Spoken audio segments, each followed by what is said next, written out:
दीपावली के अगले दिन हिंदू गोवर्धन पर्व मनाते हैं। हिंदू नववर्ष का प्रारंभ चैत्र शुक्ल पक्ष की प्रतिपदा से होता है। चैत्र मास शुक्ल पक्ष की एकम को मनाए जाने वाले त्योहार से संबंधित देखें हमारी एक खास रिपोर्ट। आखिर क्या होती है गोवर्धन पूजा? भारत में सदियों से अनेकों त्योहार मनाते आ रहे हैं। हिंदू धर्म के प्रमुख पर्वों में से एक पर्व है गोवर्धन पूजा। इस पर्व को द्वापर युग से मनाया जा रहा है। गोवर्धन पूजा दिवाली के अगले दिन की जाती है। गोवर्धन पूजा को प्रकृति की पूजा के साथ जोड़कर देखा जाता है। इसमें गोबर से आकृति बनाकर उसकी पूजा की जाती है। कई लोग इस दिन गाय और बैलों की पूजा भी करते हैं। गोवर्धन पूजा भगवान श्री कृष्ण जी की कृपा प्राप्त करने के उद्देश्य से की जाती है। इसी दिन श्रद्धालु ब्रज में गोवर्धन पर्वत की परिक्रमा करते हैं। द्वापर युग में ब्रज क्षेत्र में देवराज इंद्र की पूजा की जाती थी। ब्रजवासी गोधन से अपनी आजीविका चलाते थे। उसके लिए वो वर्षा पर निर्भर थे। वर्षा के देवता इंद्र हैं, इसलिए वो इंद्र की पूजा करते थे। भगवान श्री कृष्ण ने ब्रज नगर वासियों से कहा, हमें इंद्र की पूजा करके कोई लाभ नहीं मिलता। वर्षा करना तो उनका दायित्व है। सभी देवी देवता भगवान के बनाए हुए विधान के अनुसार ही कार्य करते हैं। मनुष्यों को भी कर्म के आधार पर फल देने को देवी देवता बाध्य हैं। वो अपनी तरफ से कुछ भी कम या ज्यादा नहीं कर सकते।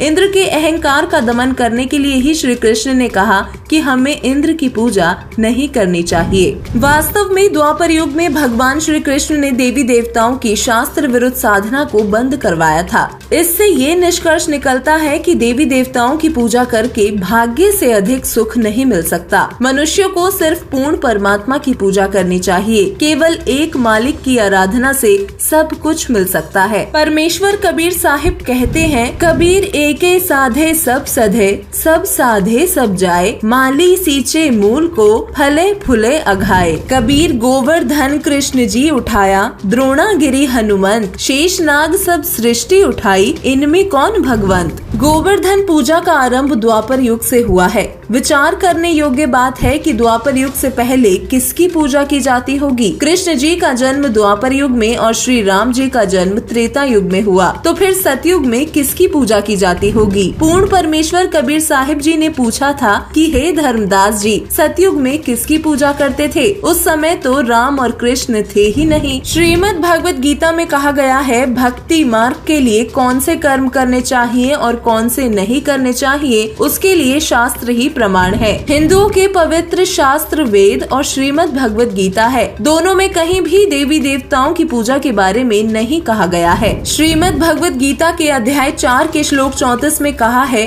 कि पूर्ण परमात्मा के तत्व ज्ञान को समझने के लिए तत्वदर्शी संत की खोज कर उन्हें दंडवत प्रणाम करके सरलता पूर्वक निष्कपट भाव से उनसे प्रश्न करने पर वो उस परमात्म तत्व का ज्ञान करवाएंगे। वर्तमान में वो तत्वदर्शी संत रामपाल जी महाराज हैं। वो पूर्ण परमात्मा की सद्भक्ति बताते हैं। सभी धर्मों के ग्रंथों, चारों वेद, 18 पुराण, श्रीमद् भगवत गीता आदि से अनमोल ज्ञान खोलकर सद्ज्ञान देते हैं। आन उपासना को त्याग कर पूर्ण परमात्मा की सच्ची भक्ति ग्रहण करनी चाहिए। श्रीमद् भगवत गीता के अध्याय 17 के श्लोक 23 में प्रमाण है, परमात्मा पाने के 3 सांकेतिक मंत्र ओम तत्सत हैं। ये तीनों मंत्र वर्तमान में केवल तत्वदर्शी संत रामपाल जी महाराज देते हैं। इन मंत्रों को प्राप्त किए बिना मनुष्य जन्म मरण से कभी नहीं छूट सकता। विश्व में एकमात्र तत्वदर्शी संत रामपाल जी महाराज जी से नाम दीक्षा लेकर ही कल्याण हो सकता है। नया जीवन शुरू करने के लिए सच्चे संत से दीक्षा लेनी चाहिए। वही दिन उसके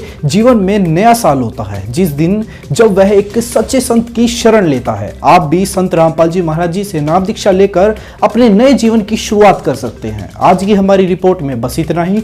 बने रहिए ऐसे न्यूज चैनल के साथ। धन्यवाद।